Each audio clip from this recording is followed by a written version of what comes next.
Okay, here's the boring bit. Anything you hear or see in this video is not investment advice. It could be absolute rubbish. Please do your own research.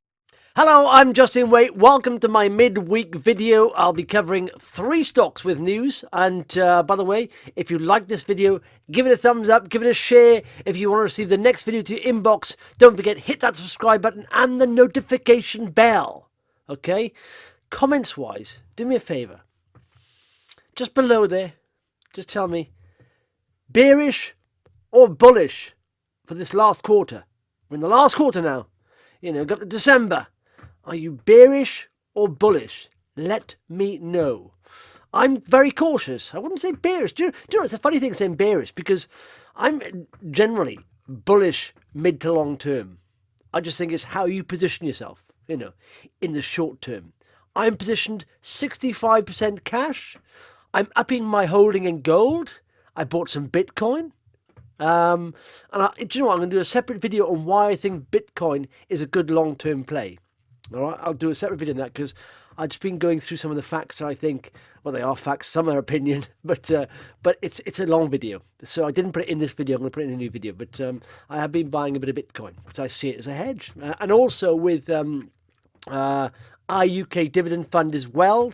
I'm buying that. It's high dividend, of course, because I think, bond yields are as such. People are looking for a return. They're not getting it in yields, interest in bond yields, so they're looking maybe, high paying sort of dividend stocks. I've done a sort of, a video on this. You can see it on the eye. If you click the eye right there, you'll see it right there.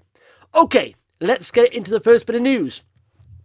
Argo Blockchain Mining, they are a Bitcoin miner. And of course, I bought this again as a hedge towards Bitcoin. It's very leveraged to the Bitcoin price. So what, big drop today. I don't understand why. Bitcoin started rising, but this started dropping. I think just a seller. Institutional sellers can sell for no other reason that they want to get out. That's it.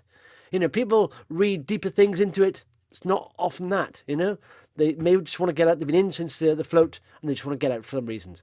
So they did a revenues increase 75% in the third quarter. Third quarter update. That's very good. Of course, they did mine for customers beforehand. They've changed their business model and now they mine for themselves, their own book. Okay, so they say Argo, UK-based provider of enterprise-scale cryptocurrency mining services, is pleased to provide the following update.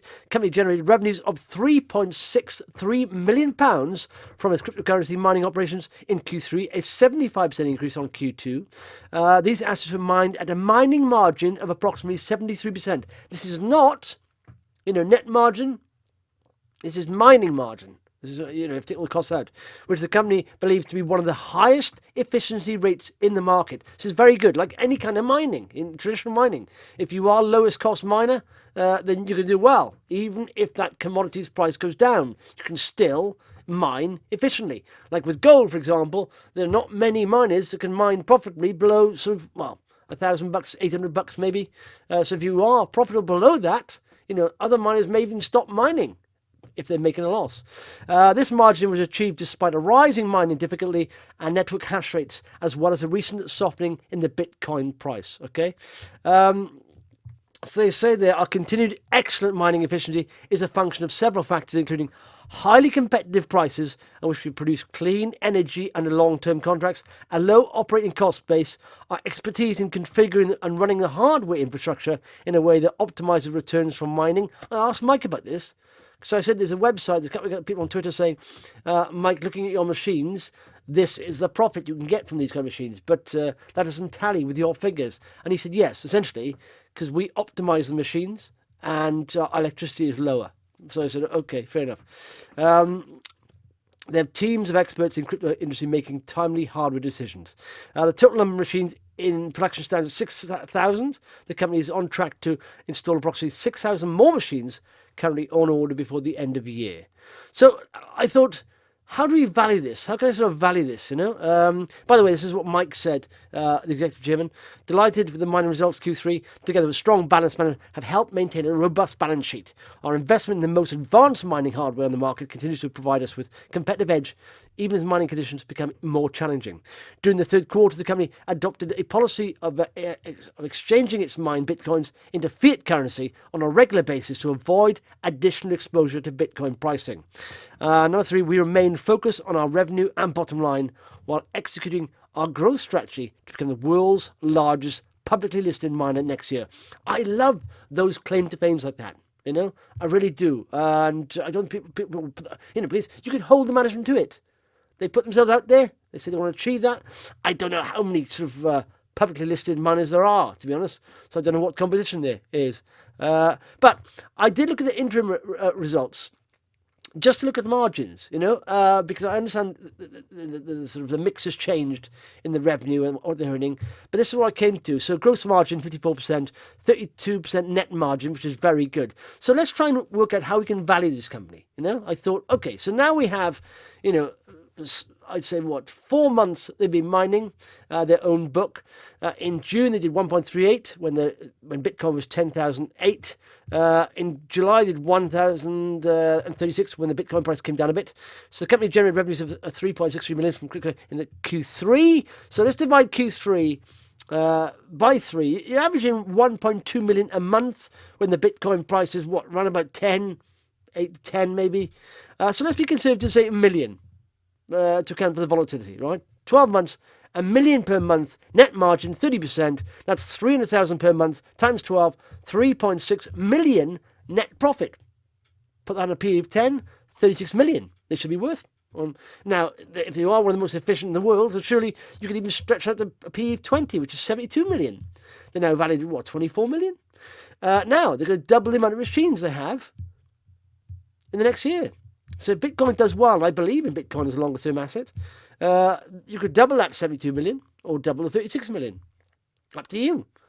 But I think at the moment, you know, Argo, as long as the Bitcoin price stays around 8,000 plus, it's pretty much good value here, you know.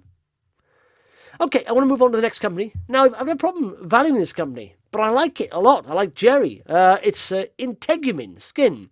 17 million market cap, 1.7.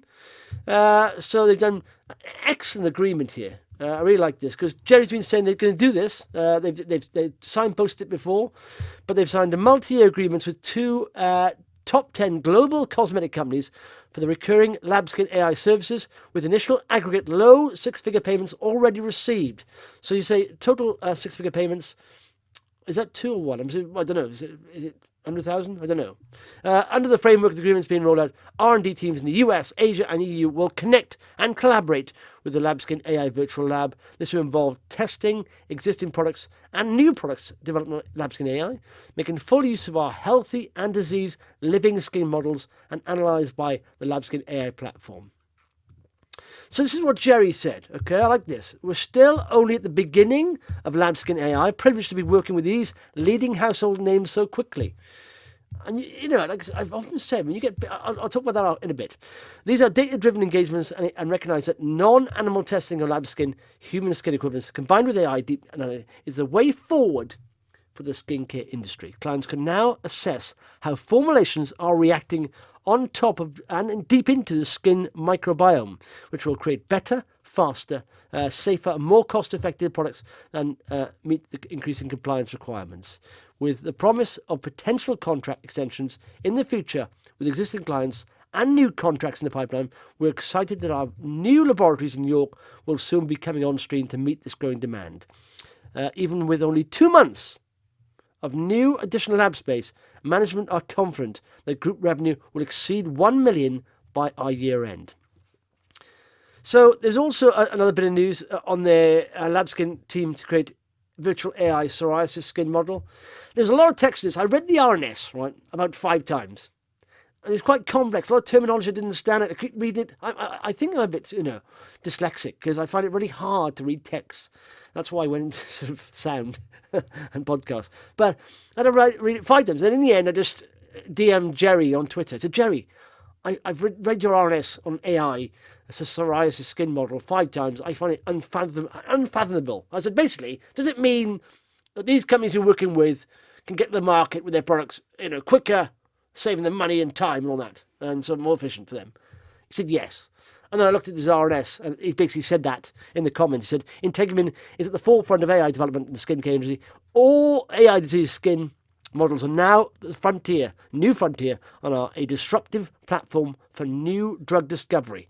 This has the ability to transform the research and development of disease skin treatments, making them a lot less expensive and bring products to the market faster. Like I said, I asked him. This is why large skincare companies are signing up to LabSkin AI, as reported in the RS issued earlier today. So I'm going to try and value. I've had people have a go at me about the valuation of this. So they've said they're going to do £1 million revenue this year. I think, okay, they've valued it at 17 million. That's 17 times, revenue. There are very few companies valued that highly, But maybe I'm looking about it all wrong. Now, they are disrupting. They are getting some of the biggest, skincare companies in the world using them. And it seems like they're going to have recurring contracts. They're doing a software as a service model. It's AI driven. This is all very disruptive and very exciting. That's why I like it. Jerry has skin in the game. He's very enthusiastic. Whenever I ask him a question, reams of paragraphs come out in answer, in direct message. Too much. But Jerry, just give me one line. Yes or no? Or, but he's really, always very helpful. And this is why he's got a lot of loyal followers. And that helps support the price. But it's a cutting edge area, this, right? So I've tried to sort of evaluate this in different ways. So don't get, people have a go at me when I say, at the moment, I think it's priced in. I think it was priced in. I sort of do to a certain extent, but I still see massive potential years out. I really do. At the moment, 17 times, 2019 revenues. That's quite highly priced, and it's still loss-making. But bear with me. So let's try, first and foremost, okay, to evaluate this on a revenue, profit, PE kind of model, all right? So it said 1 million revenue, which is basically doubling their revenue from H1 to H2 this year. This increase is based on 2 months additional lab space, so I've made this assumption that they will achieve doubling of revenue from H2 2019 to H1 2020, and from the H2 2020 to H2 2020. So H1, H2. So H1 2020, 1.4 million. H2 2020, 2.8 million. Full year revenue, 4.2 million for 2020. Let's say they're profitable on this, okay? Here's the valuations with different net margins and P ratios. At 10% net margin. Jerry is a lot higher in this, at 4.2. So you get that kind of profit. PE 10, 4.2 million is the valuation there. Okay, that's underachieving, I believe, and that's not fair on the revenue. So let's double that. Net margin, 4.2, 840k profit, PE 20, 16.8 million. That's where we are at the moment, okay? But apparently the margins will be bigger than this. So let's go up, let's go cutting edges as well, so we can put the PE higher and we can put the net margins higher. So net margins of 4.2 on 4.2, 30% net margin is 1.26 million, all right? A PE of 30, okay, would be 37 million, which is pretty much double where they are at the moment. But the margins could be bigger than that. It's a software as a service model. Massive margins in these kind of recurring revenue models. So let's go 50% net margin on 4.2. That's 2.1 in profit. PE 50, 105 million. So I've gone from really, undervaluing really to overvaluing, conservative, very super conservative, to being quite bullish, right? But still, that maybe isn't the way to value this. And I was chatting to Jerry about this, and he said it's not about this, it's about working with these companies, how much time and money we can save them. They are working with multinationals, all right? Multinationals who turn over hundreds of millions a quarter. So these companies using these, very big, and it will save them, within a year, probably. If you put all these companies, within a year, it'll probably save them multiples of Skin's market capitalization, their valuation. So these big companies are literally saving, could be, let's say you get to, they've got two of the biggest, let's say, top 10. They reckon they're going to be working with most of the top 10. these companies could be, saving. Let's say an example. Let's say these companies say, one company said, listen, over 10 years, using LabSkin's AI model will save us 100 million because we're bringing products to the market faster, and it's cost us lots of money as well, so we don't have to get real life patients in. We're using, LabSkin, and we're using AI. It's a lot cheaper. It's a lot faster. So if I'm a big company and I'm saying this company is going to save me 100 million over 10 years, right? Or 10 million a year, even 5 million a year. So you're going to save me 50 million over the next 5 years, okay? Wouldn't you, as a company, say, hang on, let's just buy this company for 50 million, whatever, or 100 million, and then it also will prevent our competitors getting to the market as fast as we do. That's what being disruptive is all about, So it's hard to value this. I love the space they're in. I love the tech. I love Jerry. I just find it hard to value it. And but at the moment, it is definitely going in the right direction. When you're doubling revenue, from H1 to H2, okay, and it's basically on a really slick software as a service model, AI based on LabSkin, that is good. That is, it's disruptive. That's where you want to be. So I like it. I'm having trouble valuing it, but I'm starting to come round to the fact that maybe I've been very conservative here. Maybe it's worth more, if they do become a dominant player in this area. I think, of course, it's going to be worth a lot more. But I'm still being, I'm still waiting to see. You always got more time. And like I said, next year, global growth slowing down, sentiment will hit the market. Who knows where the valuation will be next year? Could be double where we are, could be half where we are. Who knows? Always keep an open mind. I said I intend to be a long-term holder because I just love the tech, Jerry, and what they're doing. It's all heading in the right direction. Thumbs up from me. Okay, last one. Not a lot of news, really. It's Polarean. And like I said, by the way, click the eye above and you can see previous videos. So the eye here on Polarean, I explained in that video. I love the tech, what the tech is all about. The thing is, the only problem here is they got the big seller, Amphion Innovations, or Amphion, I think, AMP is ticker. Basically a bus company. All they have is shares in Polarean, but they owe a couple of million to the lender. Apparently, I've been told that the lender's been taken out. The shares have been bought off the lender. And so Amphion are out. We haven't had a TR1 yet. So look at this. This is what I tweeted. 11.1 million trade in Polarean. 1.4 million lender out. This was a sell. I was then contacted by someone on Twitter, direct message, saying, we've done a deal with the lender. I said, who's we? He said, a group of investors in the UK. So I took over 400,000 shares. Too much, really, but I thought it was a good deal. At 13 pence. That explains that the price was nowhere near that. The bid and spread was nowhere near that. But you can see lots of prices, sales going for 13 pence. So, okay. I didn't know this person at all. Sorry. And then today we had David and Monique Newlands. I've gone up to 3.8% in shares in Polarean. They're quite sticky holders, David and Monique. They've been in other tech companies and they hold, So hopefully they'll hold here. And someone said they held EvGen, and EvGen doubled. They didn't sell anything.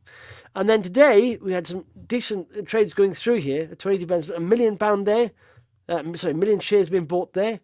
So 220 grand at 4 o'clock. All buys. So all we need now from Polarean is, or from Amphion, is basically a TR1 saying the loan's been covered. And this is setting up nicely for the news of the completion of enrollment for their phase 3 clinical trials. And the tests on those phase 3 will be out, I think 6 to 8 weeks after that, maybe. But before the end of the year, if that's a pass, and you know what I've said before, it's probably the lowest risk phase 3 clinical trials I've ever seen. It's machine against machine, new tech machine against old tech machine.